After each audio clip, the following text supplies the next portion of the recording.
がここにいるうちの本物のスクールスポーツのために行こうぜベイビーバンとの国は気をつけて、現実になることがありますからね。Alright, so we're going to go ahead and continue the long-standing tradition of covering Japanese boxing here on True School Sports. True School Sports, the #1 source for Japanese boxing in America. And this is a True School Sports exclusive. You guys are not going to find this story anywhere else. So if you guys want to read the exact quotes and the exact things that were said, in this exchange, please go to the description. But I'll tell you guys what was said anyway. So the first Japanese boxer I ever interviewed when I went to Japan for the first time in 2023 was none other than the former 140-pound Japanese champion, the hard-punching fighter, Homura Fujita. And, Homura Fujita will always hold a special place in my heart and on my boxing journey for that reason. And he's always been one of the more interesting fighters from Japan because he started boxing a bit later on.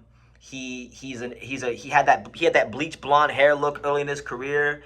He likes to switch hit. His favorite fighter is Terrence Crawford. And he's a hard puncher, right? And he's been a guy that's had some successes on the Japanese level, and he's had some failures on the Japanese level. He's 13-4.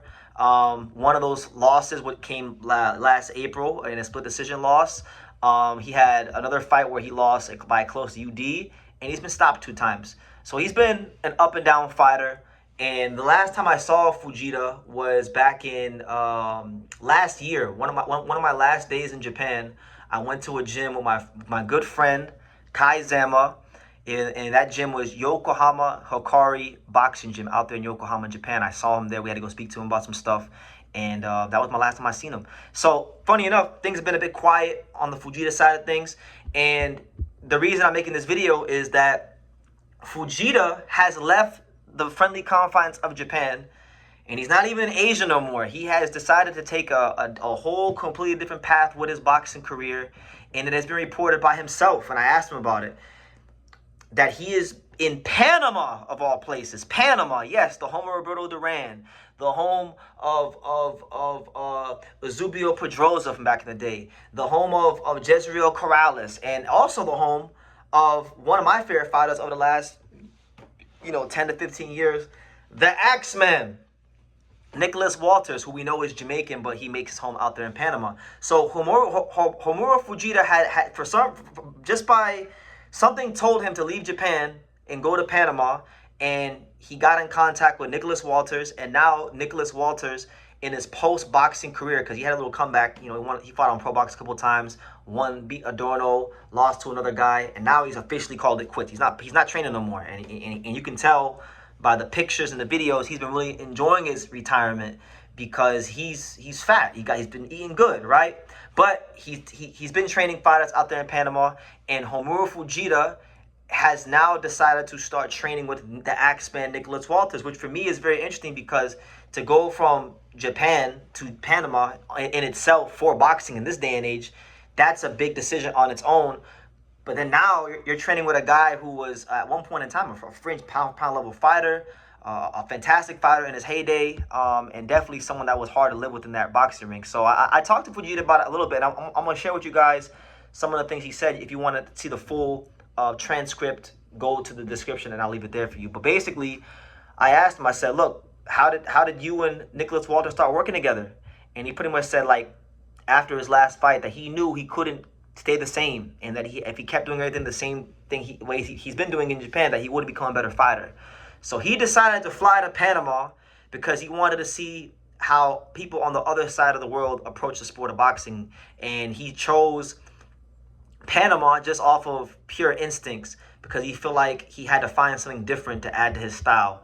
And then somehow the word in Panama got around that Homura Fujita, the former Japanese 140-pound champion, was there, and Nicholas Walters heard about it, and it was actually Nicholas Walters who had watched some past fights of his and approached him, and they started working together. And 2 weeks ago, on May 11th, when I reached out to him about all this, that was their first day working together. And I asked Fujita, I said, hey, what's it like working with Nicholas Walters?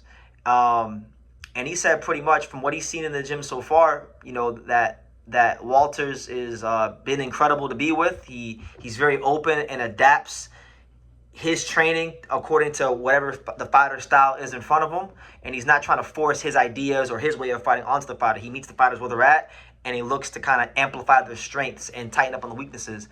And he said that the main thing that stood out about working with Nicholas Walters was just his passion for the sport, and that he's in the gym there working hard, sweating alongside the fighters, and you can tell that he truly cares. And Fujita told me that on his first day working with Nicholas Walters, that Nicholas Walters earned his trust from the very beginning, which when you talk about a fighter and a coach relationship, that's always very important. So then I also asked Fujita, how is training with Nicholas Walters different to some of the training he's had in Japan, and does Nicholas Walters make you a more confident fighter, right? And to that, Fujita stated that Nicholas Walters has been generously sharing his experience that he learned, that he's gotten from fighting guys like Lomachenko and Donaire and Viktor Chinian, and that he trains Fujita as hard as possible because he understands that this is necessary to get Fujita to the next level. He also said that he analyzes Fujita real closely and tells him about what parts of his style that he needs to work on to get to the world level. And he's very serious about training Fujita, and that he's paying a close attention to your attitude in training. And the training sessions are very, very intense. And sometimes even when Fujita is drinking 3 liters of water, it doesn't feel like enough for the intense training sessions. So, water consumption is a very big deal. So, this is an interesting story. I know a lot of you guys out there watching this may not know a lot about Homura Fujita, but what I can tell you about Fujita was that when I met him in 2023, at that particular time, Fujita was undefeated. Fujita had only suffered 1 loss, and that was back in 2019. He had 1 loss. He was Japanese champion when I met him. I remember talking to Mr. Misako of the very illustrious Misako Boxing Gym, which has produced some great fighters like Kenshiro Taraji, now Mizuki Hiruta on the women's side. I saw Misako, and when he presented Fujita to me, he said, "This is my next champion." Misako, let's go up. I want to introduce my new champion. He was the first guy we talked to. Yeah, he was the first one. Nice meeting you. Yeah. He was looked at one particular point to be potentially the next Japanese champion. He was supposed to be on that level with Jin Sasaki and Andy Hiroka, but then he started losing fights, and Misako, Jim, and him parted ways, and he's kind of just faded to black. But I remember going there in 2023 when I interviewed Fujita on this channel back then. It was a big deal. He was looked at as possibly maybe the 3rd best 140-pounder in Japan, behind Andy Hiroka, Jin Sasaki, and himself. So that being said, I'm going to be paying close attention to this, because I'm not one of these people out here in the boxing world that likes to write guys off just because they take a couple of losses. Fujita's he's not super young, but he's not super old either. He's 31 years old, which I think is a good age. He didn't have a long amateur career, so it's not like he has as much wear and tear on his body like a lot of fighters do from the amateurs. And when I break Fujita down as a fighter, very strong, very tough, like most Japanese fighters are. Definitely a big-time puncher. He's proven that much in his career. It's just really about tightening up his defense, like it is with most Japanese fighters, and really getting a better understanding for his punching range, so that he can box when he needs to, and then set up those big power punches off of that. And I think Walters, when you talk about Walters, when he was a fighter, he was a guy that was very much so a power boxer. He knew his punching range, he knew his punching power range, and that's why he ultimately became a world champion, and a guy that some people at a certain particular point in time were considering putting on the power list. And he didn't become everything he was supposed to become, but he was still a damn good fighter. And if he, a lot of times, what I know about talking to fighters over the years, especially guys that either A, weren't that good, or B, were very good but didn't become everything they possibly could have been, when they get, if those kind of fighters decide to get into training like Walters is right now with Fujita, they want to help those guys fulfill the potential, and it gives them closure for maybe some of the potential they didn't fulfill in their own career. So I'm not sure when the next fight is. I'm not sure when their first fight together is gonna be, but it's definitely an interesting story. You know, Homura Fujita at one point in time touted to be the next potential world champion from Japan, loses a couple fights on the Japanese level, decides that, hey, I can't continue this way no more. I have to go somewhere different to get new ideas and different results. Chooses Panama, of all places, and links up with former world champion and one of the most entertaining and electric fighters of the last decade or so, the Axeman, Nicholas Walters, who's now getting into the training side himself.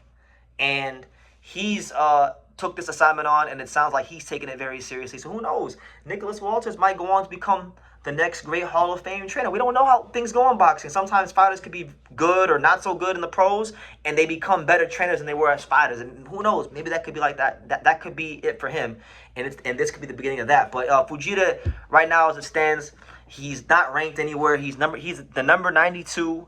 He's the 92nd ranked 140-pounder on BoxRec. So obviously, you're looking at probably a solid 2 to 3 wins before he's really into title contention. But I think they're going to give it an honest go, and I'm going to cover every last bit of it here on True School Sports, because Fujita's always been a guy that's been entertaining to follow, and I still do think there is a little bit of untapped potential there, and we'll see if Walters can pull it out of him and bring some new ideas to the table. So, guys, that's the story. That's the news about Homura Fujita, the former Japanese 140-pound champion, a once very highly touted prospect, leaving the Japanese boxing system and structure in the friendly confines of Japan.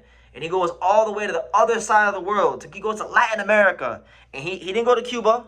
He didn't go to Nicaragua. He didn't go to Puerto Rico like, you know, some of the powerhouse countries of boxing. He went to Panama, a country that does have a very rich tradition of boxing history, but you can't really say right now that there's a lot of top Panamanian fighters. So it is an interesting location, but shout out to Homura Fujita. I wish him the best, and I'm looking forward to seeing how Nicholas Walters, the trainer, does. So let me know what you guys think. Leave your comments down below. Make sure you guys take the time to subscribe, and I will see you in the next video.